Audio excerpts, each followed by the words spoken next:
it's Hannah with Hannah Crafted Gifts. I'm here today to share with you the alternative projects that I just shared at my November 2021 paper pumpkin party, which is the Gifts Galore paper pumpkin.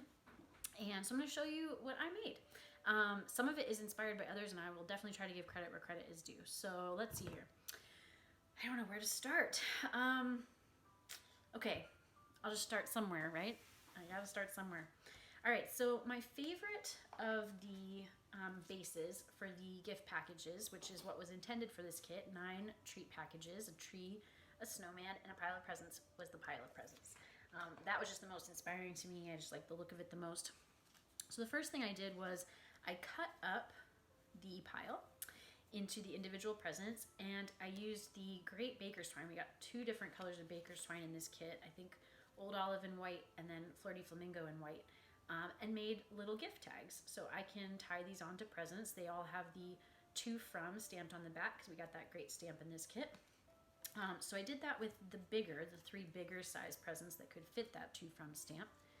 And then on the 3 smaller, skinnier ones, I thought these could just be little tree ornaments that you could tuck into a card or just hang on your tree, again using the twine. So I thought that could be kind of fun. You might use more than 3, but I just kind of wanted to show an idea.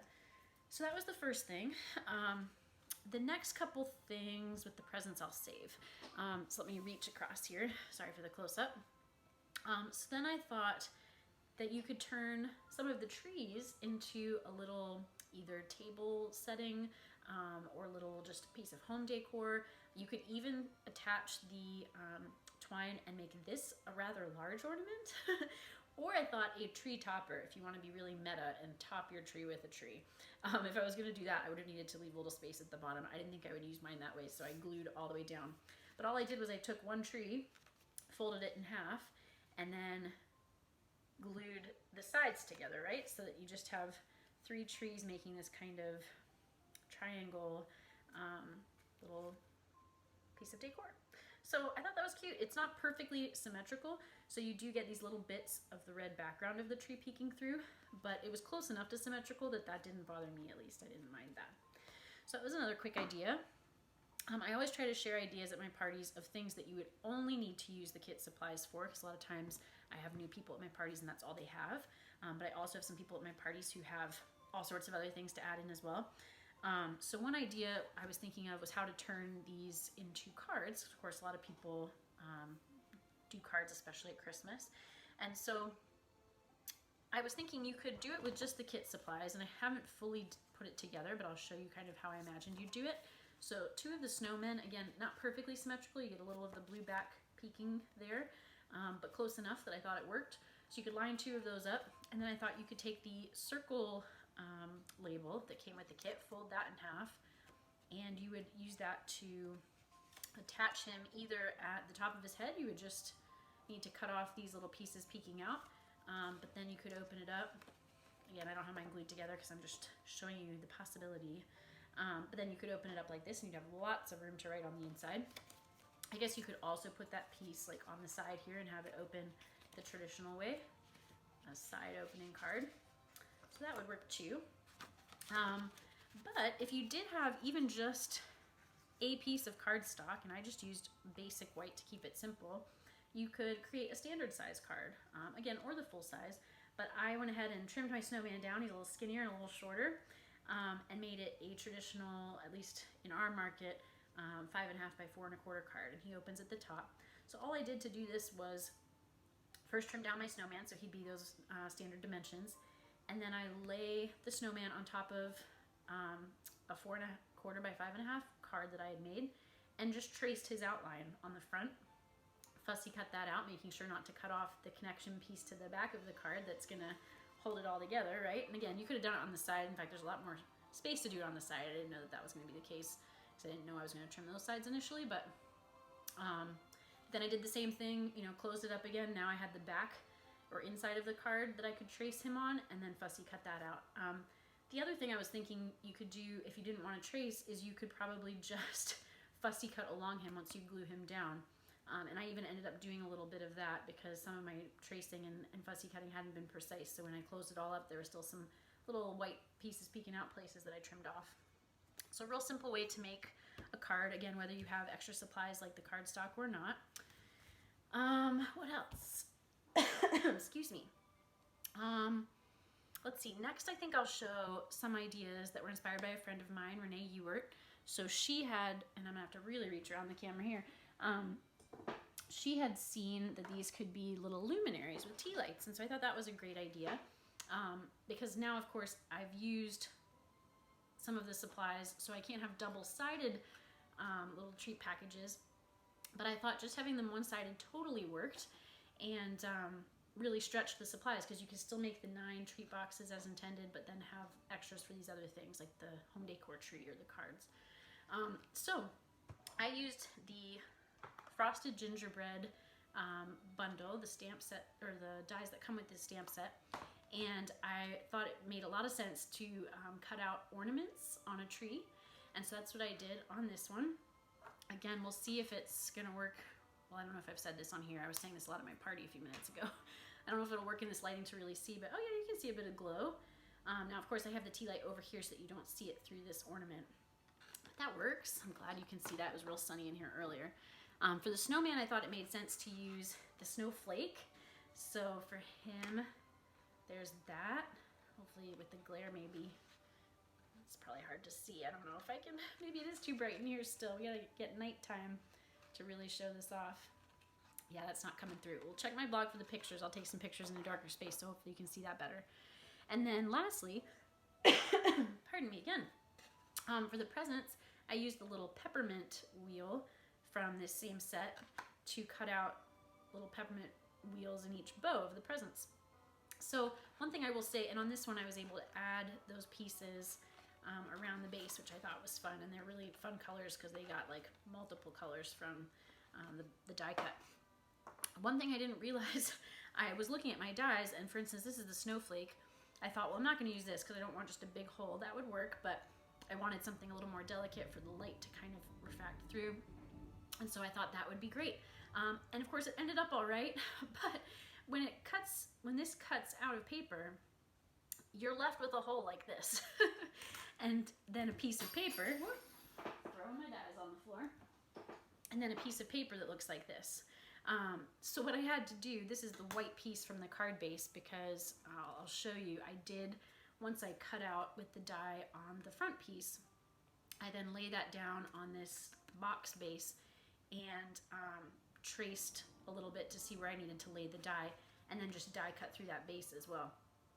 So then what I had to do was take the piece, what I was saying is this is the base piece. Obviously I used the piece from the front so that you'd still see like the little button. But I had to lay this back in the hole I had just created. And then on the back, you might be able to see that I took little scraps of paper, and in just a few places, I kind of bridged from the base of the front piece across the die cut piece to hold it in place.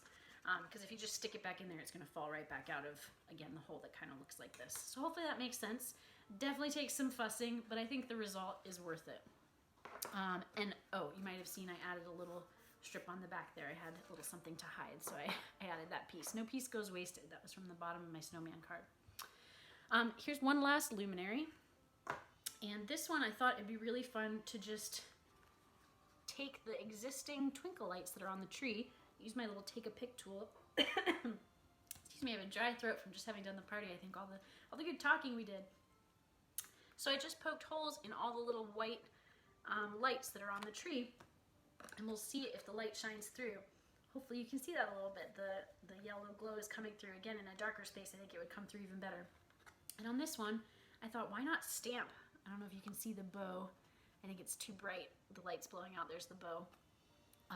Furry Flamingo and Pool Party, and then reversed here, and then back to that combo on the side there. So it's like trees around the presents. Presents around the tree. Woo! Thank you for bearing with me, folks. Okay, so those are the luminaries. Again, thanks to Renee Ewert for the idea to do luminaries with these.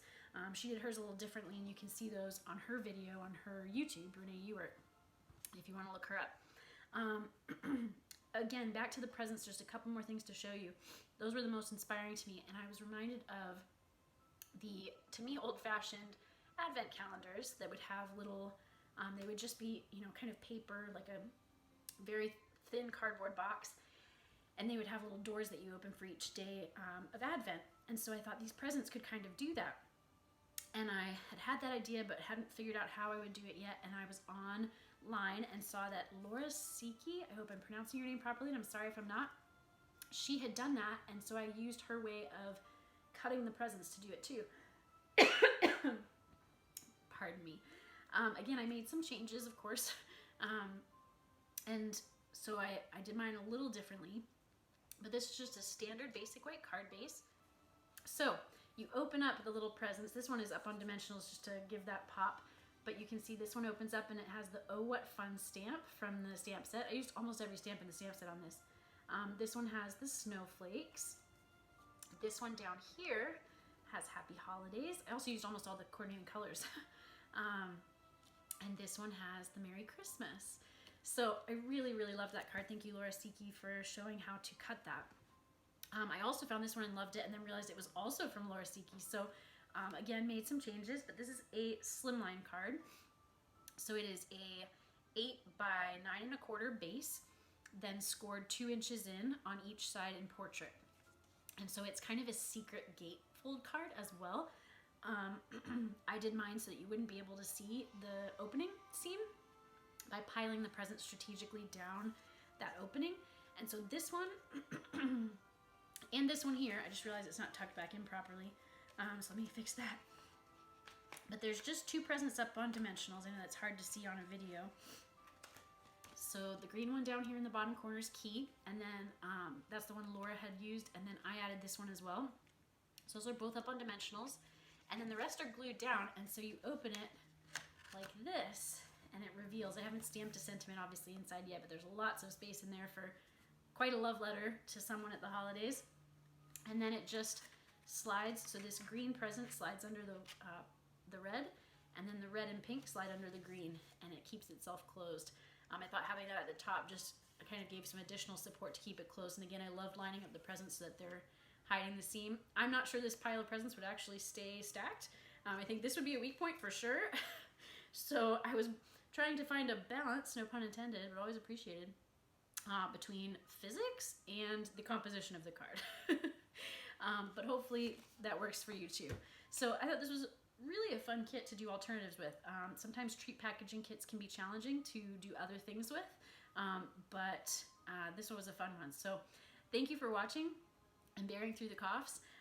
Please subscribe if you're interested. That's the most helpful thing you can do for me, but you can also like this video, comment, and I'll reply.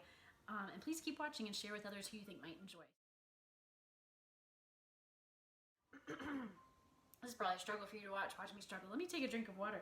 Maybe that'll help us all. It's gonna be a long video with all the coughing breaks. Thank you. I promise I'm not sick. I'm just outspoken. Okay.